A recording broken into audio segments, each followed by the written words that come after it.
I love people. I care about people. I develop relationship with people, and first time I meet them, I'm all in. Give me a hug. That's the kind of business I want to do.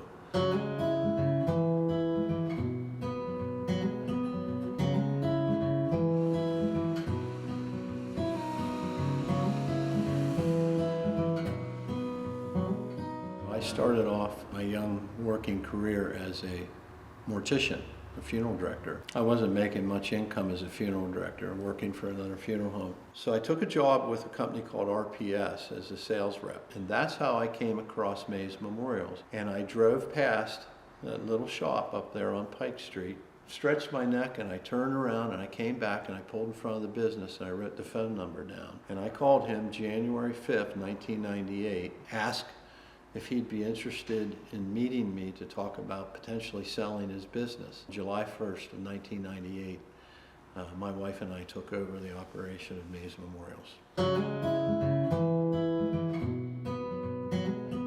So I really took a shot. I knew nothing about sandblast. I knew nothing about the artwork that I was going to be doing. And this, by the way, this shop did not exist.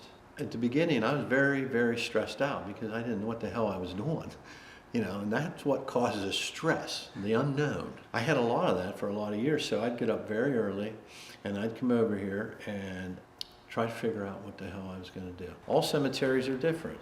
Some cemeteries, the monuments face east, like most do. And in some cemeteries, the monument faces, we call backwards, or west. So when you get a companion memorial, there's two names on it.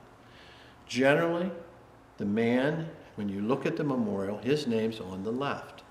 The woman's name's on the right. But sometimes, people have other ideas, and you have to find these things out because nobody wants their memorial engraved and lettered in the wrong direction. And there's a proofing process that every now and then bites us in the ass. We have to reproduce a monument. And this stuff isn't inexpensive. This isn't like, writing it on paper, oh, here, throw it in the garbage. And no, it really hurts. Mm-hmm. Yeah, I mean, flat out, it ruined my day for a while. Yeah, and I call that losing, and I hate losing. You have to have a good engraver, good sandblast engraver. And right now that happens to be my son. And he's phenomenal. He's an artist. And I think the other challenge, probably the biggest challenge, is working with families that are suffering loss. When we first started, it was challenging till I learned really how to handle it, how to deal with folks. Sometimes people come in to get a memorial and it's too soon. They're not ready for it, and you have to tell them that. The one gal that I work with here, Leslie Hammond, she has made a name for herself here in our Lamont office because Leslie does her job so well. She makes people feel so at ease and comfortable with her personality, which is a gift of God. And it really does make a mark. These people don't forget you and what you do for them. I think every time they go out and look at their memorial, I think they think of us or they think of Leslie.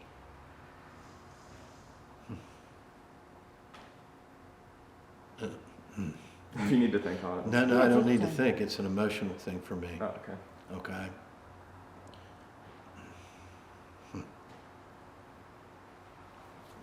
Sorry, I'm human. I love this business. I love it. We built this business along with the people that I work with there that are second to none. And the greatest thing about this business is meeting with a family that's 80% of the time grieving horribly, counseling them through the process of selecting a memorial they want, taking that memorial, digging, pouring a foundation to support it for time, doing the artwork here in our shop, erecting it in the cemetery, and leaving something there that we know is going to be there for time. Memorials and monuments installed in the cemetery aren't supposed to lean. They're not supposed to fall into the earth after a year or two. That's not supposed to happen. So if you have a memorial that's doing that, that's not acceptable work. That's the thing that I love about this. It doesn't matter what size the job is. that we do, when you're involved with the family and you're accountable and responsible to them, you tell them, you give them your word you're going to do a good job, and they tell me how satisfied and how pleased they are. Every day is a celebration.